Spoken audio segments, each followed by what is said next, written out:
Imagine this. You're examining a global flight tracker showing international routes between Europe and Asia, and something remarkable catches your eye. A conspicuous gap where transcontinental flights seem to curve around a massive region in Central Asia.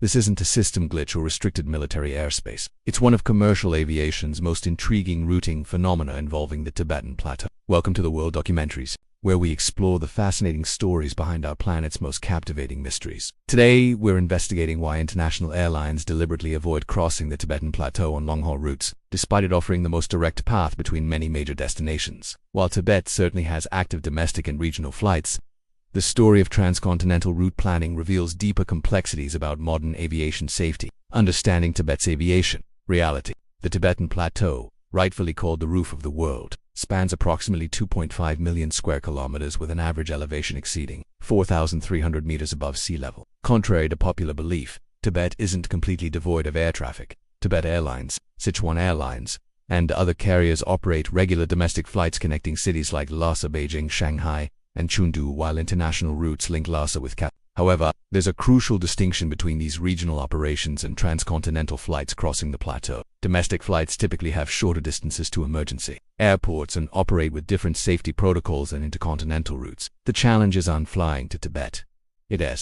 Flying a CROSS, the vast plateau, on lengthy international journeys, where emergency landing options become critically limited across hundreds of kilometers of remote, high-altitude terrain. Lessons from aviation's darkest hour history provide sobering evidence of this region's dangers through World War II's tragic Hump operation. Allied forces established this 840-kilometer airlift route between British India and China, creating one of aviation's most perilous supply lines. The statistics from this operation remain shocking.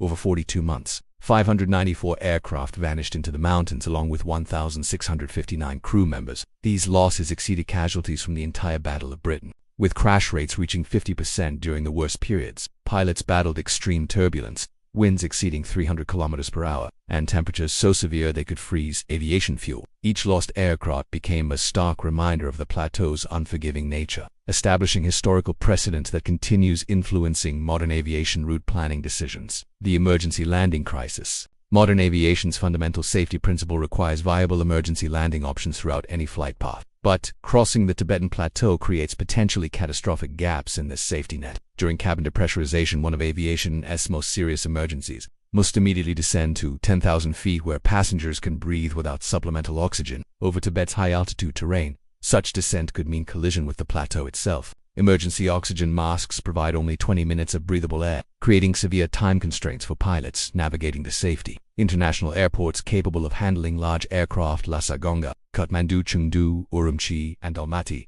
form a sparse network around the plateau's perimeter. For transcontinental flights, these distant emergency options represent unacceptable safety margins that commercial aviation refuses to compromise. When nature challenges technology, despite remarkable advances in aircraft technology, the Tibetan Plateau presents environmental challenges that push modern aviation systems to their operational limits. The region's unique topography generates mountain wave turbulence, where powerful winds striking mountainous terrain create violent wave patterns capable of severely damaging aircraft structures during extended exposure. This phenomenon goes far beyond passenger discomfort.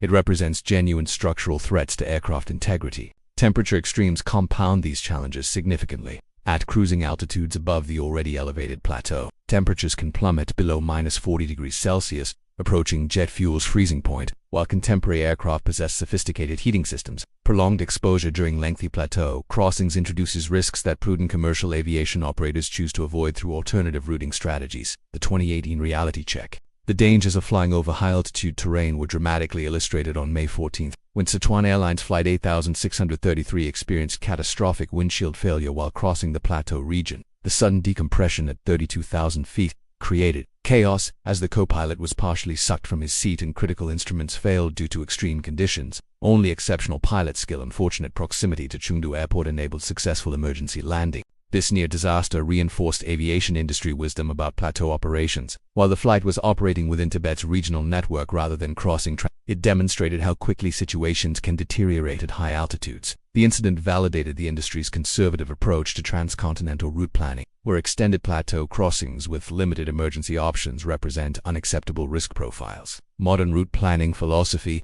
Today's international aviation industry prioritizes safety margins above operational efficiency, explaining why transcontinental flights between Europe and Asia typically follow northern routes through Russian airspace or southern paths across the Middle East and India. Airlines willingly add hundreds of kilometers to flight paths, consuming additional fuel and extending travel times to maintain safety standards passengers rightfully expect from international carriers. This routing philosophy reflects sophisticated risk assessment rather than technological limitation. Modern aircraft certainly possess capability for high-altitude operations, but prudent commercial aviation recognizes when natural geography creates risk scenarios exceeding acceptable thresholds. The deliberate avoidance of transcontinental Tibetan crossings represents wisdom, gained through decades of aviation safety, evolution, and historical lessons learned at tremendous human cost. Conclusion: respecting geographic realities. The next time you notice international flight paths curving around Central Asia on tracking display, you'll understand the careful safety calculations behind these routing decisions. This isn't about technological inability.